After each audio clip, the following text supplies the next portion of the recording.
Assalomu alaykum, tayanch nuqtasi muxlislari. Albatta, mana bu bugungi dasturimizda juda ko'plab sohalarga oid bo'lgan o'sha ta'lim sohasiga kadr masalasi o'z navbatida ko'rib chiqiladi har bir davlat tomonidan.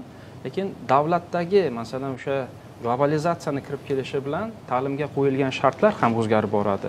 Mana o'z mavzusi qo'yilyapti. Raqamlashtirish bu albatta, demak, ta'limni drayveri bu IT sohasiga borib taqaladi. Hozir mana ma'lumingiz, O'zbekistonda 36 million aholi yashaydigan bo'lsa, buni 60 ga yaqini yoshlar. Ya'ni bu 30 yoshdan yosh bo'lgan aholi qatlamidir. Demak, buni 2030 ga 27 millioniga yaqini yoshlar tashkil etar ekan. Demak, yoshlarni ish bilan ta'minlash va zamonaviy ish bilan ta'minlash, ertaga olgan bilim ilmi bilan ishsiz qolib ketmasligi uchun dunyoda bor bo'lgan trendlarga nafas borish kerak. Demak, raqamlashtirilish mavzusi juda hozir dolzarb turibdi va prezidentimizni bu yil e'lon qilingan, masalan, prezidentimiz tomonidan O'zbekistonni IT mavzu bu qanchalik universitetlar IT hubga aylanish imkoni bor va bu orqali davlatni ishlab chiqarish iqtisodiyoti o'sha imkonlarni rivojlantirishga qanchalik hissa qo'sha oladi. Demak, bugungi mavzu IT sohasida boradi. Buning uchun biz rektori Jalolov Muzaffar Muhiddinov uchun taklif etdik. Muzaffar aka, katta rahmat taklifimizni qabul qilib kelganingiz uchun. Demak, birinchi savol Inha universiteti haqida qisqacha aytib bersangiz. Chunki biz yurtimizda juda ko'p yoshlar hozir ayniqsa shu Inha universitetida so'nggi yangiliklar, IT sohasidagi masalan o'sha innovatsion bosqichlarni qanday o'tyapsizlar? Kelajakda masalan o'sha IT hubga aylanishimiz uchun sizlar tomonidan tayyorlangan yo'l xaritalar haqida qisqacha aytib bersangiz. Assalomu alaykum, Azamat aka. Bilamiz, umuman hamma Inha desa, IT universitetligini misol uchun oldingiga qaraganda IT ni o'qimoqchi bo'lsa, xursand bo'lamiz, shu Inhani tavsiya qilishadi. Bu albatta orqasida katta mehnat turibdi, katta shu strategik dasturlar turibdi. O'zi Toshkent shahridagi Inha universiteti bor yo'q 7 tagina xalqaro universitet bo'lardi. Asosan davlatniki bo'lardi hammasi. Va o'shanda Inha ham davlatniki bo'lib ochilgan. Keyin 18-yili nodavlatga o'zgartirildi universitet. Hozir bizda u paytda bittagina yo'nalish bilan ochilgan universitet, ya'ni o'sha kompyuter va dastur injiniring yo'nalishi ochilgandi va 100 tagina talaba bilan boshlangan. Hozir kun kelib, demak, o'tgan yil ham, undan oldingi yil ochildi va 4 ta yo'nalishimiz mavjud hozir. Bu o'sha kompyuter injiniring, dastur injiniring, logistika va IT biznes yo'nalishlari mavjud. Va magistratura bosqichini ham ochildi. O'tgan yil bu o'sha raqamli transformatsiyada MBA dasturi ochildi 2 yillik. Demak, kompyuter injiniring yo'nalishimiz bu 3+1. Bu degani 1 yili, oxirgi yili Koreyada o'qiladi. Va magistraturamiz ham shunaqa 1+1 dasturda 1 yili Koreyada. Endi pandemiya bo'ldi, hamma onlaynda o'qishga majbur bo'ldi. Mana bu yildan birinchi marta, yana xudo xolasa 150 ga yaqin talabamizni mana 24-avgustda Koreyaga jo'natamiz. Buni yana alohida yoritamiz. Endi keyingisi bu 18-yildan boshlab mana bizani demak bitiruvchilar chiqishi boshladi. Shu kun kelib hozir 1000 ga yaqin bitiruvchilarimiz mavjud bo'lsa, ular hammasi eng bizlar uchun bu yaxshi bir har doim kuzatib boramiz. Student life matters deydi, o'shanga o'xshab har bir talabani o'sha qayerda yuribdi, nima ish qilyapti, qanaqa karyera bosqichlarida, ya'ni haligacha bu o'sha birinchi bitiruvchi. Undan tashqari biz mana 100 tagina kvota bilan boshlangan bo'lsa, bugungi kun kelib 420 tani tashkil qiladi kvotamiz va bir marta imtihon bo'lardi, hozir 3 marta imtihon bo'ladigan bo'ldi. Ya'ni bu ham talab o'sha abituriyentga bir marta emas, 2-3 marta o'zini sinab ko'rish imkoniyati ham mavjud bo'ldi. Ya'ni bu yaxshi imkoniyat yoshlarga. Eng qizig'i hozir mana zo'r bu ham imkoniyat, bunaqasi hech bo'lmagandi. O'sha bu yildan boshlab nodavlat va xususiy universitetlarga ham granti bo'lardi. O'tgan yili zo'rg'a buni 30 taga olib chiqdi o'zimizdan ichki imkoniyatlardan kelib chiqib. Lekin mana 420 ta kvota bo'lsa, shunga mana prezidentdan yana 100 ta kvota berildi. Bugun mana tasdiqlandi. Buni demak nizomi demak mana xudo xohlasa bugun yana e'lon beriladi buni oyning oxirida shu avgustda yana qo'shimcha imtihonlar bo'ladi. Ya'ni u yoshlarga yaratilayotgan variz bor, baribir bizda o'qish ingliz tilida, 5 kunlik o'qish tizimi, forma, Koreya o'quv standarti asosida imtihon kirish imtihonlarini ham, bu o'qish dasturini ham, umuman o'quv bilan bog'liq bo'lgan barcha jarayonni bizning Koreyadan qo'yilgan birinchi prorektor va o'quv ishlar bo'yicha shu bo'lim bor bizda. Demak, o'sha o'quv ishlarda ham boshlig'i Koreya fuqarosi Inhadan qo'yilgan, ular nazorat qiladi. Demak, sifatni nazorat qiladi. Albatta. U kirish imtihonlari ham endi juda qiyin, matematika, fizika fanlaridan ingliz tilida imtihon topshiradi, yozma. U test uchun har semestrda Koreyadan monitoring gruppa keladi. Bu Koreyani o'sha Inha universiteti, u yerdagi ta'lim vazirligi vakillari, bir 15-20 ga yaqin odam kelib, hamma bosqichda professorlar bilan suhbat qiladi, hatto men bilan suhbat qilishi mumkin. Chaqirib bir har xil savollar berishi mumkin. Nima uchun sani, misol uchun qanaqadir o'tgan yilga qaraganda mana bu tendensiya sal tushyapti yoki bo'lmasa mana bu sal ko'tarildi. Nima sababdan? Endi bir qish davomida ham mana bu o'sha midterm o'sha oraliq imtihonlari ham yakuniy imtihonlar ham hammasi xuddi kirish imtihonidek bo'ladi. Ya'ni bitta kirib telefonsiz, haligi qattiq nazoratda sifat oxirigacha davom etar. Albatta. 4-yilni bitirishiga qadar qanday kirgan bo'lsa, chiqishda ham o'sha sifat bilan birga chiqib ketishi kerak. Eng asosiy mutaxassis IT sohasida bilimi keng, ko'nikmalarini ham o'shanda turli internship, shu stajirovkalar bilan hosil bo'lib, shu oxirida chiqishda, demak bizda 100% emas, yana qo'shib o'qib bitirishi mumkin. Chunki o'qish juda qiyin. Retakerlar bor, o'sha fanlarni qayta olayotganlar, misol uchun bittada balki yuqoriroq GPA olayotgandir. Va eng muhimi kontraktga bo'ldi emas. Bizda har semestr oxirida motivatsion bir tizim bor. Bu semestr oxirida demak GPA bo'yicha reyting qilinadi. Semestr yopgani bo'yicha to'lovdan ozod qilinadi 100%. Qolgan 10tasi 75%, 50%, shunaqa bir universitetda ichki motivatsion mini grantlar desa bo'ladi. Ajoyib. Ya'ni bu ham talabani o'sha kirgandan chuqur uyquga bormasligi uchun albatta har semestrda bo'ladigan o'sha raqobatga tayyor va o'zini ko'rsata oladigan va o'sha peshona teri bilan qo'lga kiritilgan grant. Faxrlanish kerak. Va grantga kirgan talaba ham grantidan olib qo'yilishi mumkin. Agarda uni ma'lum bir fanlari yoki bir umumiy reyting tushib ketsa.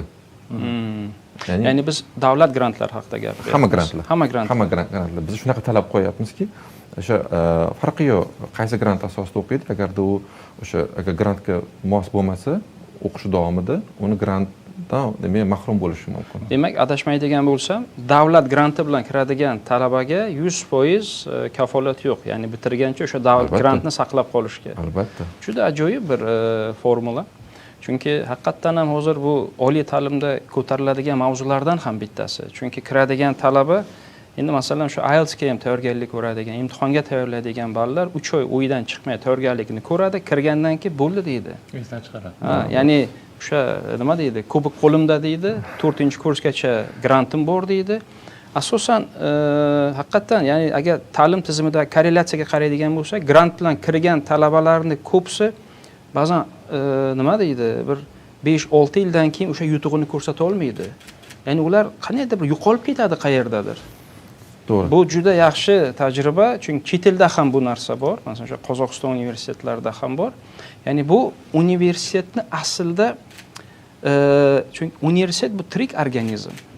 Organizmni hamma vaqt o'zini ustida ishlash, yangi ideyalarni chiqarish, talabalar o'rtasidagi masalan o'sha musobaqani rivojlantirish. Bu juda yaxshi, xursandman. Muzaffar aka, meni savolim shundan iborat. Masalan, mana hozir aytib o'tdingiz, 2014-yilda universitet ochilgandi. Masalan, o'sha vaqtlar 7 ta xalqaro universitet bordi. Lekin menimcha IT sohasida birinchi universitet. Lekin mana hozir orada 8 yil o'tdi, ochilgandan 8 yil o'tdi. Demak, oldingi nima deydi, sizlarni ham komfort zonasida yo'qolyapti. Chunki mana sizlarga o'sha yangi raqobatlar chiqyapti, raqobatchilar chiqyapti. Yangi universitetlar, filiallar, IT universitetlari, xususiy universitetlarda IT programmalari, dasturlari, o'quv markazlari. Ba'zi o'quv markazlari aytishi mumkin, Toshkentda aytyapti ham, 4 yil nima qilasiz o'qib deydi. Masalan, o'sha 7-8 oyda qanaqadir IT dasturlarni o'qib, ma'lum o'sha oylikka ega bo'lishingiz mumkin. Savolim shundan iborat. Ya'ni 8 yil oldin ochilgan universitet o'zini hozir qanday his qilyapti? Mana bu raqobat o'rtamida, raqobat masalan o'sha aurasida. Ya'ni sizlarni boshqa IT universitetlardan ajratib turadigan faktor nimadan iborat? Ya'ni nima uchun talaba Inhaga borish kerak? Ya'ni boshqa universitetlarga emas. Bir Inhani menga soting deyapsiz. Qanaqa nima uchun men Inhani tanlashim kerak deb aytyapsiz. Azamat aka haqiqatda to'g'ri aytyapsiz. Oldin 7 tagina bo'lardi. Lekin mana 17-yildan boshlab xususiylar ham paydo bo'lishni boshladi. Umuman xususiy universitet degan tushuncha bo'lmasdi. Mana juda ham bizani quvontiradi. Xususiy universitet bo'lsa, yangi raqobat, yangi boshqa universitetlar, ayniqsa IT bo'yicha ko'payapti. Ayniqsa mana oxirgi mana yaqinda ochildi bu IT Park University ham bir raqamli universitet o'ziga yarasha. Lekin men aniq ayta olaman, boshqalarni oldida Inha mana 8 yildan beri haligi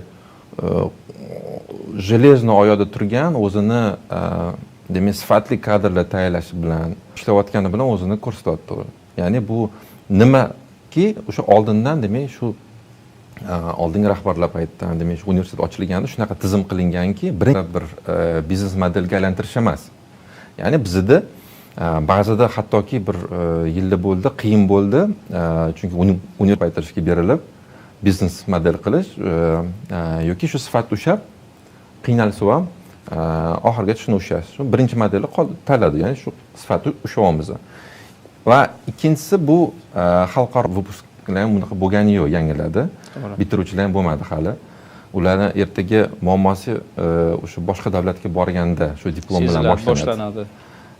Bu narsa hali u hech kim o'tgani, ko'pchilik o'tmadi hali. Hech kim deyolmayman. Biz bundan o'tganmiz. Biz o'sha 18-19-yilda akkreditatsiyadan, mahalliy va xalqaro akkreditatsiyadan o'tganmiz.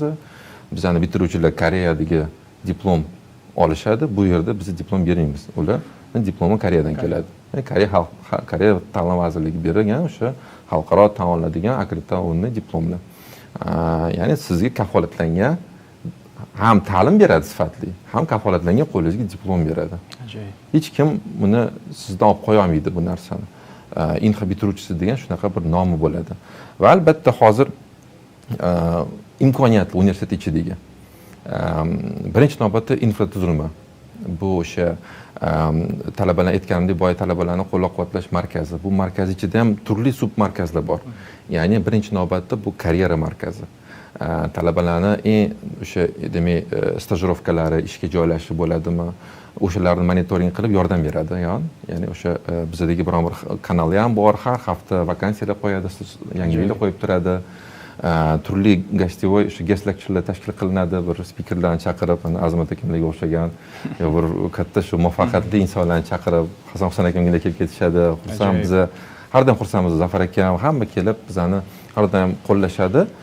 Bu ham talabalarga o'sha haligi haqiqiy bir muvaffaqiyatli insondan bir nimadir o'rganish, demak darsdan tashqari bir qo'shimcha bir yana nimadir olishni oladi. Inson o'z ko'zi bilan ko'rib, muvaffaqiyatli o'sha biznesini, tarixini o'rganish, undan ilhom, tashabbus olish. Albatta. Lekin universitet to'g'risida bitiruvchilar ham ancha katta narsalarni aytib o'tadi. Shuning uchun yana bizni ko'rib turgan hozir tomoshabinlarga maslahat berardim. Intervyuga, suhbatga tayyorlanish paytida ham saytga kirib bir qarab o'rganib chiqdim. Juda bir e'tirofga sazovor bitiruvchilar bor ekan. Ya'ni O'zbekiston, nafaqat O'zbekiston, Markaziy Osiyoda yagona Microsoftning hamkori. Bu hozirgi kunda hali universitetni bitirmagan 4-bosqich talabasi, Inhada o'qib turgan bir talaba hozir Microsoft kompaniyasini nafaqat O'zbekiston, balki Markaziy Osiyodagi yagona hamkori. Bu ham bitta natija. Albatta. Google Developer Group Toshkent komandasini ham tashkilotchilari va GDG DevFest bo'yicha asoschilari ham bu Inha universitetini bitiruvchilari. EPAMda, ya'ni 2019-yil fevral oyida AQSh EPAM kompaniyasida, ya'ni katta dasturiy injener lavozimida ish boshlab hozir faoliyat keltirib kelayotgan yigitam shu universitetni bitiruvchisi, ya'ni bu 3 ta juda katta global kompaniyalarni ichiga kirib ishlab turgan yigit qizlar hammasi shu bitta universitetni bitiruvchilari. Agar buni samaradorlik o'lchovlarini hisoblaydigan bo'lsak, bitiruvchilar bilan bunaqa top kompaniyalarda ishlayotgan bitiruvchilar bilan maqtana oladigan universitetlarni menimcha bu dunyoda ham bir juda katta natija keltiradigan bir sanoqli universitetlar maqtana oladigan natijalar. Boya to'g'ri aytyapsiz, eng biza faxrlanadiganimiz bu talabalarimiz. Bu buyog'idagi men har doim shunga qarayman, endi men balki professor o'qituvchilar yoki bir boshqa rektorlar gapimga qo'shilmasligi mumkin, lekin ilmiy ishi bilan yo ilmiy maqolasi bilan yo bir reytinglar bilan ko'plar ozgina bir o'zini yuqori qo'yishadi-da boshqalarga qaraganda. Men o'ylashimcha bu ko'rsatkich emas. Agar siz talabalaringiz anta ishsiz yurgan bo'lsa yoki o'zini topolmayotgan bo'lsa, siz ming zo'r reytingda bo'lsangiz ham, ming mana bu haligi zo'r publikatsiyalar qilayotgandir balki, lekin endi o'zingiz bilasiz, yo research oriented yo akademik. Biz ko'proq mana akademik orientedmiz, ya'ni dars beramiz asosan, researchga hali o'tmadi. Bu haqiqatda bizda men tan olaman, bizda hali universitetda research oriented hali bir tayinli zo'r bir ish qildi deya olmayman. Yo'q. Endi shuni pog'onasini qo'yamiz. Mana Koreyada xabaringiz bor, ETRI degan katta institut bor. Uni vitse-prezident kelib ketdi, vazir bilan, bizani Sherzod Xotanish bilan memorandum imzolashdi. Ya'ni endi Inxani qoshida Koreya R&D center ochiladi. Endi ochiladi bu markaz. Ya'ni aytmoqchi bo'lganim, biz researchga endi kiryapmiz. Ikkinchisi, o'sha boya anaqa davom ettirsam, hozir o'sha talabalarni qo'llab-quvvatlash markazining qoshida karyera markazi bor. Endi qatdan bu zo'r muvaffaqiyatli bo'lib qolmaydi o'zidan o'zi. Ya'ni turli markazlarda shu universitet ichidagi muhitdan o'tadi. Undan tashqari mana akseleratsiya markazimiz bor, IT park bilan tashkil qilingan, o'sha inkubatsiya markazimiz o'tdi, o'sha g'oyasi bor, startap ideyasi bor bo'lgan mana ko'ryapmiz, yangi yilda ham talabalarimiz qanaqa awardlarni yutayotganini. Va yana co-learning markazlari bor. Ya'ni bu hali biron bir vuzda men hali ko'rmadim. Ya'ni co-learning markazi, co-working ochilyapti. Co-working bor bizda ham. Co-learning markazi bu talabani o'qitadi. Talabani o'rgatadi. Peer to peer. Shunaqa mana demak, oldida ketayotgan talaba bor va ozgina qolayotgan talaba bor. Nimadir bilim nimadir yetishmayapti. Talabalar o'zi klublar tuzib o'zligi tuzishadi shu klublarni. O'sha yerda mana universitetda co-learninglarda o'tirib o'rganishadi, bir-birini o'qitishadi darsdan tashqari. Va bu co-learning markazi biz Uzcardni jalb qildi, project managementda jalb qildi. Ular turli loyihalarga, yana qo'shimcha как fakultativda darslar ham o'tishadi o'sha yerda. Shu bolalarni jalb etsa bo'ladi. Mana hozir bola aytib o'tgan bolalarni, o'sha muvaffaqiyatga erishgan talabalarni mana shu co-learning loyihasiga jalb etib, semestr davomida shu bolalarni ba'zi imtihonlardan ozod etish kerak masalan. Biza to'g'risi imtihon masalasi ozod etish, darsdan bizda majburiyda 20 darsda qatnashish, bizda attendance o'sha darsga kelib ketishiga qattiq e'tibor beriladi baribir Koreya o'qitish tizimida. Hattoki davlat rahbari tadbirlarda ham zo'rg'a javob olamiz. Faqat davlat rahbari tadbirida javob berishi mumkin. Haligi biron bir muvaffaqiyatli erishsa yo bir kompaniyada ishlasa, zo'r programmist bo'lsa ham imtihondan ozod qilinmaydi. Bizdan shu tarafi bor, bu ham yaxshi. Bir tarafdan biz aytamiz, bu zo'r bola, nima qilasizlar shunda ozgina yengillik qilib bersanglar-chi, aytadi, yo'q deydi. Bizani anaqamiz bor, shu quest bor, shu questdan o'tish kerak. Muzaffar aka, shuni aytmoqchisizmi? Ya'ni talaba qanchalik muvaffaqiyatga erishgan bo'lib bo'lmasligiga qaramay, sizni beradigan dars sifati bundan qolishmaydi demoqchisiz. Albatta. Va shundan o'tish shart. Ya'ni u aytolmaydi ertaga buni men bilaman deb. Demak, men hozir sizdan yangi bir narsani oldim. Ya'ni bir rektor, universitet rektori sifatida sizdan bir yangi narsani o'rgandim. Demak, siz aytyapsizki, talaba o'sha amaliyotda ishlab turgan bo'lishiga qaramay, lekin bizdan beriladigan darslarning sifati amaliyotdan olinadigan natijalardan qolishmaydi. Chunki odatda bizdagi universitetlarda bilasizmi, universitetlarda beriladigan darslar amaliyotda 10 yil orqada qolib ketgan. Ya'ni talaba amaliyotda muvaffaqiyatga erishgan bo'lishiga qaramay, uni majburan masalan o'sha MBsi bor, boshqasi bor, imtihonlari bor, majbur qilishadi kirishiga. Talaba aytadiki, men deydi amaliyotda umuman boshqa narsani ko'rdim. nazariyada umuman boshqa. Ya'ni ikki dunyo bular deydi. Men ya'ni birinchi, ikkinchi kursdan talaba darsga kirishga qiziqmaydi.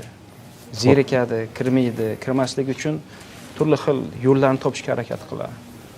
Haqiqatda biz buni kuzatdik. Ya'ni talabalar ikkinchi kursdan ishlashadi. Birinchi kursda ishlayotganlar bor, lekin birinchi kursda hali yosh, hali endi maktabdan keladi. Asosan 2-3 dan ishni topadi. Endi biz xursand bo'lamiz albatta. Lekin ko'pchilik ba'zi talabalar ham kiradi. Men deydi ishlayapman, shu darsimga xalal beryapti. Ishimga xalal beryapti, shu darsni maylim bir qanaqadir olib tashlasa deb. Keyin bizni endi akademik jarayon Koreyadan boshqarilgani uchun bizda qattiq turishadi bunga. Yo'q, shu darsga kirishing kerak. Nima uchun? Chunki bizning darslar juda ham nima desam, har yili kerak bo'lsa almashadi. Bizda o'sha monitoring gruppa keladi, ko'radi. Koreyada ham misol uchun o'zingiz bilasiz, IT bo'yicha bir lider davlatlardan biri. Va bular ham o'sha o'zlarini o'sha industry bilan, demak, bozor bilan maslahatlashib darslarini, program curriculumlarini tashkil qilishadi. Syllabusni ichki dasturni professorlar o'zi qiladi. O'zligi tayyorlanishadi internetda. U professorlarning o'zi ham katta tajribali bizda professorlar. Industriyadan kelgan, MITni bitirgan professorlar bor bizda. Hyundai, misol uchun Samsungda ishlagan, bir Yevropada ishlab kelgan professorlar, o'zbekistonlik professorlar bo'lsa ham bizda, chunki bu ratio соотношениямиz bir 60 ga 40, 60% chet ellik, 40% o'zbekistonlik professorlar bo'lsa, hammasi o'sha chetda shu PhD защита qilgan, chetda tajribasi bor bo'lgan, ular ham o'zini ustida ishlaydigan professorlar. Har darsga tayyorlanib, yangi yangilik, yangi trend dasturini ko'rishadi. Bizda bir aytmaymiz, mana davlat standarti bunaqa, sen shu standartda dars berishing shart deb. Yoki shuncha soat dars berish. Faqat biz shu soatdan belgilab beramiz. Mana bir semestrda, masalan uchun kreditni 3 kredit fani bo'lsa, 2 kredit bo'lsa, shuncha soat bo'lishi kerak deb, keyin o'shanga qarab o'zi xohlasa 20% attendance-ga beradi, xohlasa 100% hammasini projektga berishi mumkin. O'quv rejalari o'zgaryaptimi? Ya'ni 8 yil oldingi o'quv rejalari mana hozir 8 yildan keyin, ya'ni buni o'quv rejalariga tavsiya beradigan board bor. Board bor bizda. Academic board meeting deymiz. Academic board meetingda o'sha bizda dasturlar ko'rib chiqiladi. Va uni keyin Koreyadan kelgan monitoring guruh bilan o'tirib muhokama qilib, har semestr oxirida har bir talabani evaluationni nazarga olinadi, har bir fan bo'yicha. Bu har bir fan otsonka baholanadi, talaba tarafdan ham baholanadi. Nafaqat professor tarafdan. Talaba ham fanga baho beradi, ham professorga baho beradi. Bo'lmasam semestr oxirida, bo'lmasam transkript ko'rolmaydi fanlarini, necha baho olganini. Manfaatli bo'ldi yoki yo'q degan joyda ham komment qoldirish mumkin. Menga yoqmadi bu fan deyish mumkin.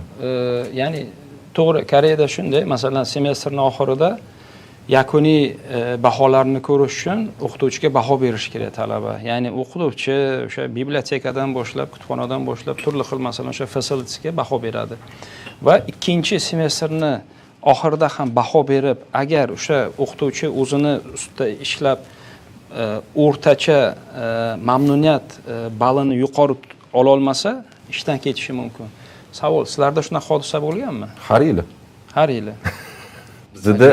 Bizda bir 8 yildan beri ishlayotgan professor yo'q.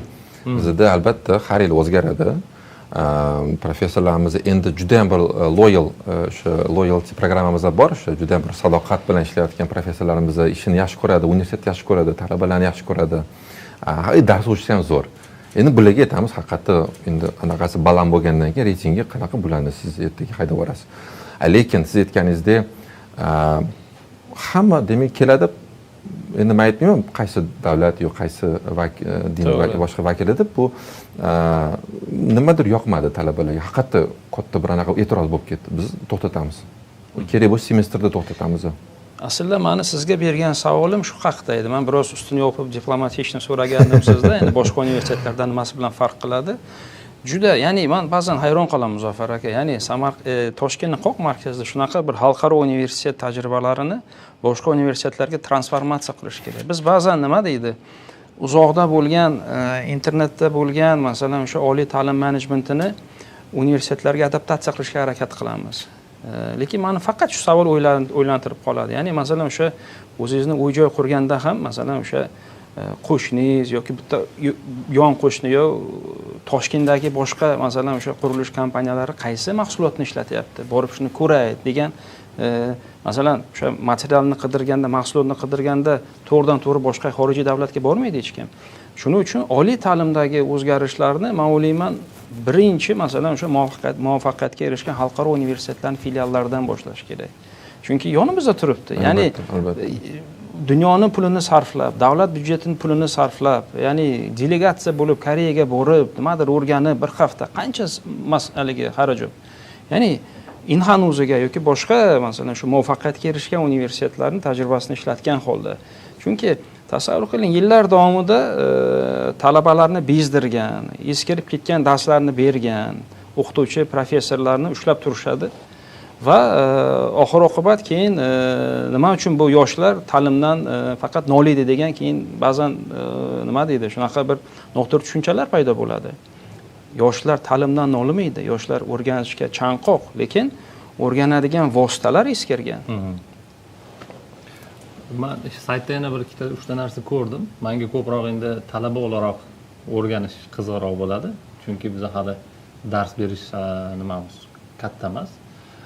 Ikkita laboratoriya meni juda qiziqtirdi. SAP laboratoriyasi va Microsoft laboratoriyasi. Bu talabalarni ta'lim jarayoniga qanchalik darajada kirib borgan yoki bu ba'zi bir universitetlarda shunchaki ko'rgazmaga tayyorlab qo'yiladi bir xonalar.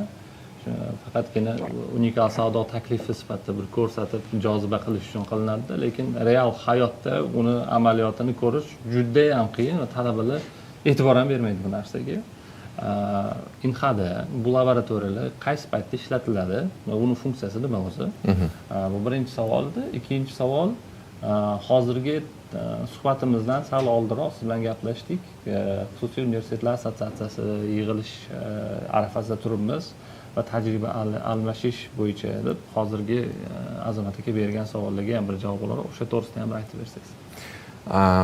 Endi haqiqatda bu ko'rgazmalar, ya'ni katta kompaniyalar ularni o'zi ham shuncha pul tikkandan keyin bir chiroyligini saqlash kerak. Lekin bizda hamma auditoriyalar ochiq turadi. Albatta 9 dan 6 gacha oldin kalib bilan yurishardi, tushishardi va bizda baribir o'ziga yarasha qattiq turish kerak, lekin xonada hamma ham kirish kerak emas degan bir eskicha ba'zida tushunchalar ham kirib qoladi, o'rtada bir adashib kelib qoladi. Lekin 9 dan 6 gacha hamma ishi ochiq bo'lishi kerak degan bir tamoyilda u laboratoriyalar ham ochiq turadi. Talaba xohlagan talaba kirib ishlashi mumkin, u foydalanishi mumkin. U nima qiladi u? Mana endi u akademiya anaqalarga kelsa, laboratoriyalarga kelsa, SAP bor, keyin o'sha Microsoftdan tashqari Oracle'niki bor, Cisco'niki bor. Keyin bizda IBM'dan ham bor bizda agreementimiz. Ular asosan bizga bir qanaqadir skажем semestr bay yo yil bay anaqalar beradi, kurslar beradi, soatlar beradi. Biz uni asosan ular onlayn. Unga shart emas bir qanaqadir определенный kompyuterda o'tirib yo o'sha laboratoriyada o'tirib ishlash. Xohlasa uydan ham o'tirib ishlashi mumkin. Yo yotoqxonada o'tirib ham ishlashi mumkin. Demak, o'sha laboratoriyalarning maqsadi bizda ham birinchidan ular yordam berishda, buni chiroyli qilib bizga ochishda, asnasheniya qilishda, o'shani jihozlashda, kompyuterlar qo'yishda va ikkinchidan ular o'zini demak o'sha onlayn turli dasturlarni taqdim qilishdi. O'sha demak bizning talabalar ma'lum bir miqdorda har yili bu konkurensiya demak bo'ladi. O'sha 50 ta 100 ta talabaga ajratilgan demak bu alohida imtihon qilinadimi? Yo'q, imtihon emas, ro'yxatdan o'tiladi. Kim birinchi 100 ta ro'yxatdan o'tsa, demak o'sha o'qishi mumkin. Asosan bu zo'r ketdi pandemiya paytida. Haqiqatda zo'r ketdi pandemiya paytida, hamma ham kirolmaydi, vuzga вообще hech kim kelmadi va uyda o'tirib o'qishdi. Ayniqsa Coursera bizga zo'r yordam berdi. Coursera Xalq ta'limi vazirligi o'shanda Shirxot ta'limchi vazir paytlarida o'sha yerdan yordam berdilar. 500 dan oshiq talabaga bizga kursga adashmasam 4 oygami dostуп berishdi. Zo'r, вообще zo'r, rosa katta anaqa bo'ldi. Talab bolalardan o'qib olishdi o'shanda Agar kurslarni.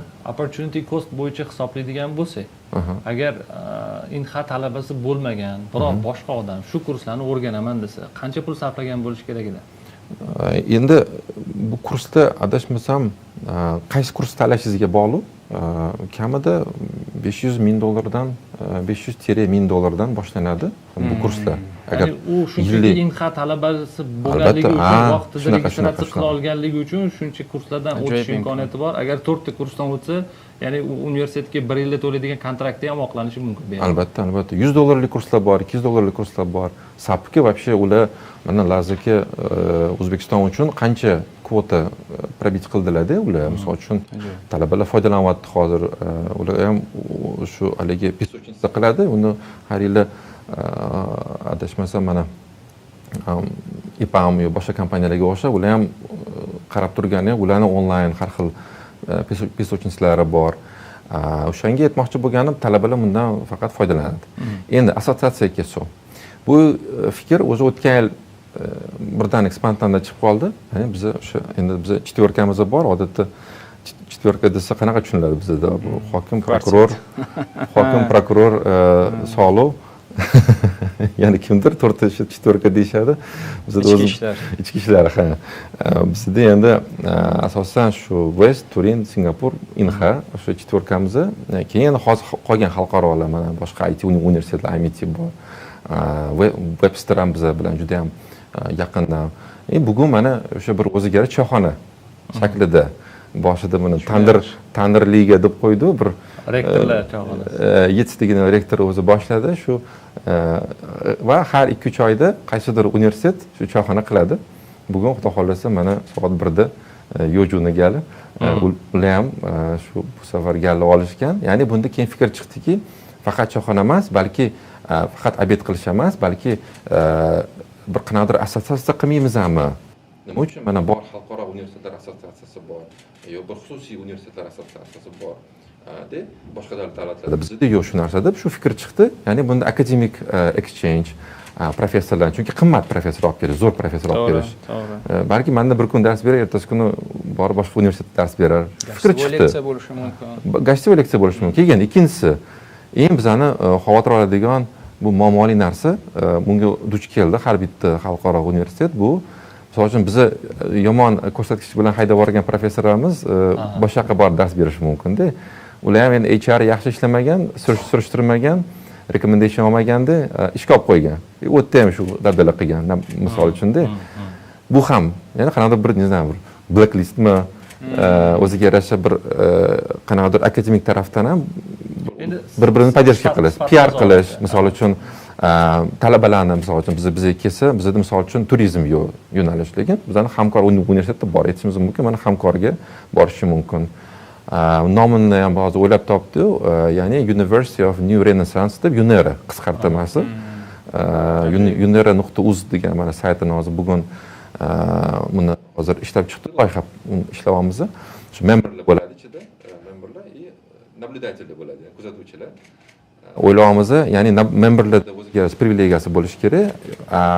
Kuzatuvchilar kelishi mumkin choyxonaga, lekin haligi общий privilegiyadan foydalana olmaydi. Nimadir o'rganadi sizlardan. O'rganishi mumkin. Transfer bo'ladi. Eng asosiysi shu bizning maqsad. Azamat aka to'g'ri aytyapsiz. Ya'ni biz birlashib boshqa shu davlat universitetlarini tortmoqchimiz. Qanaqadir bir o'zimizning tajribamizni. Ya'ni maqsadimiz bu oliy ta'limdan ajratish emas, vazirga yordamchi bo'lish. Chunki oliy ta'lim vaziri mana ancha qilyaptilar hozir boshqa vuzlar juda zo'r tizim bo'ldi. Hozir ko'ryapmiz yildan yilga ayniqsa mana ko'chirish masalasilari qanaqa zo'r qilindi, shaffof qilib tashlandi hammasi. Umuman 5 yil oldin qanaqa edi. Hozir bizdan xalqaro boy aytganingizdek, o'sha boy gapingiz nima uchun davlat universitetlar chetga chiqadi, mashta turganda. O'shaning uchun biz ham qarab turmaslik uchun vazirga bir yordamchi bo'lish maqsadida ham shu biz birlashib hozir turli seminarlar, o'quv seminarlar, umuman hozir mana akademik mustaqillik deyilyapti, lekin ko'pchilik hali tushunayotgani yo'q nimaligini universitetlar. Bu anaqa davlat universitetlarini aytyapman. Ya'ni bunda kredit modul tizimi o'zi nima? Umuman u nima beradi, o'zi qanaqa tizimlar bor dunyoda? Masalan, Websterga bor, o'zini Amerika tizimi, bizda Koreya tizimi, Westminsterda вообще Britaniya tizimi. To'g'ri. Hammasini tushuntiraylik. Seminar treninglar qilaylik. Shu maqsadda biz hozir birlashib shu yordam berish maqsadimiz. Bu ham yangi ochiladigan universitetlar uchun bir andoza, sifat nazorati bo'ladi. Talabalar, ota-onalar uchun ya'ni shu assotsiatsiyani tekshiruvdan o'tadigan bo'lsa, talablariga javob bersa, rekomendatsiyalarni bajarib, shu minimumlarni bajargan bo'lsa, demak bu universitetda ham ishonsa bo'ladi, farzandlarimizni o'qishga topshirsak bo'ladi deydigan bir xulosa ham qilishga yordam beradi. Albatta bunaqa tashkilotlar faqatgina rivojlanish uchun xizmat qiladi. Bu nima deydi, bozorda hamkorlik muhitini yaratadi, ya'ni konkurensiya emas, hamkorlik muhitini. Chunki konkurensiya qilib ham hozir O'zbekistonda abituriyentlarni borsa 30%ni O'zbekistonning ichida ta'limga sharoit yaratib berish mumkin. Baribir 70% baribir ham kvotadan tashqarida qoladigan abituriyentlar bo'ladi. Haqiqatdan Muzaffar aka juda yaxshi loyihani boshlayapsizlar. Demak, bu mavzu pishib keldi demak. Ya'ni yillar davomidagi nima deydi, bir xorijiy universitetlarga bir nima deydi, ishonchsizlik emas-u, qandaydir bir qo'rqisharmidi borib bir o'rganishga yo ichga kirishga, gaplashishga. Chunki masalan o'sha IT hozir mana 160 dan sal ziyod universitetlar bor, davlat universitetlari, xorijiy filiallar, xususiy universitetlar. IT o'quv rejalari ham turli xil hozir ba'zan qaraysiz. Ya'ni masalan yoki ma'lum bir sohadagi tushuncha, konsepsiya, o'quv rejalari umuman boshqa. Chunki bu oxirida aytaylik, qaysi bir regionni xususiy universitetini IT-ni bitirgan va Toshkentda IT-ni bitirgan ertaga baribir shu vatan uchun xizmat qiladi. Ya'ni IT-dagi trendlardan umuman farqli bo'lgan, ikki dunyoni turli xil rejalarni o'qitadigan va oxir oqibat ishga kirganda kimdir ishsiz qolib ketishi mumkin. Shuning uchun men o'ylayman, mana shu muvaffaqiyatga erishgan xususiy va xalqaro universitetlarni mana shunday boshlab bergan loyihasi albatta atrofimizdagi bu davlatning ravnaqiga xizmat qiladi. Ya'ni u ham bizni ertaga ish beruvchimiz. Chunki agar O'zbekiston IT hubiga aylanadigan bo'lsa, mana 2020-yil 16 million dollar qiymatda IT eksport qilingan, o'tgan yil 46 million, bu yilning oxiriga 100 million dollarga olib borish niyati bor hozir davlatning. 100 million dollar qiymatida IT eksporti. Mani savolim shundan iborat sizga Muzaffar aka. Ya'ni IT hubga aylanish uchun, masalan o'sha hozir researchga o'ta olmadik, endi o'tamiz deyapsizlar. Demak, Inhani ochilish sabablari bu davlatni demak yillar oldin ma'lum maqsad qo'yilgan. Ya'ni katta bir yosh potensialiga ega bo'lgan davlatni, insonlarni ish bilan ta'minlash, dunyo raqamlashtirish 4.0 sanoatga o'tdi. Ba'zi davlatlar 5.0 ga tayyorgarlik ko'ryapti. İsteymizmi, yo'qmi? Ya'ni butun iqtisodiyot raqamli tizimga o'tish kerak. Sizlar hozirgi vaqtda mana IT park bor. Nima sota olasizlar? Ya'ni universitetda mana juda a'lo darajada ta'lim tizimi qo'yilgan. Turli talabalarga ko'mak beradigan karyer markazlari, keyin o'sha sohada bo'lib o'tadigan tendensiyalar inobatga oladigan mutaxassislar kengashi bor, Board of Experts. Koreyadan sifatni kontrol qiladigan mutaxassislar bor. Juda yaxshi. Ta'lim tizimi 1.0 o'tgansizlar, 2.0 ga. Nima sota olasizlar? Ya'ni IT hubni yoki 100 million dollar qiymatidagi IT ekspertini qayerda bo'lishlaringiz mumkin sizlar? Haqiqatda umuman 5 yil oldingi bilan solishtirib bo'lmaydi hozirgi imkoniyatlar, sharoitlar. Biz yaxshi narsaga tez o'rganamiz-da. Ayniqsa hozir o'sha mana 30% deyaptilar, o'sha ko'rsatkich ham qamrov. 10% ham chiqmasdi o'sha ko'rsatkich 5 yil oldin hamda. 19-yil qabul qilingan oliy ta'lim konsepsiyasida 30-yilgacha O'zbekistonni o'shanda ta'lim hubiga aylantirish to'g'risida yozilgan. Ya'ni bunda hozir mana 160 dan oshib deyapsiz. Haqiqatda oldin 60 dan oshuv chiqardi, 70 taga bormasdi universitetlar soni. Ya'ni 30-yilga borib 2 taga olib chiqish kerak universitetlar soni. Xalqaro va xususiy universitetlar sonini esa 50 taga olib chiqish kerak. Shunaqa bir KPI turibdi hozir. IT ga kelsak, ITda mana prezidentimiz aytdilar, O'zbekistonni mana bu yil o'sha yig'ilishda aytganlarida 30-yilgacha IT hubga aylantirish. Bu yil 100 million bo'lsa, keyingi yilga 200 million hozir prognoz qilinyapti. 30-yilgacha 1 milliardga olib chiqish. 1 milliard dollarga olib chiqish. 1 milliard dollarga olib chiqish. Bu kolossalniy katta sifra bu.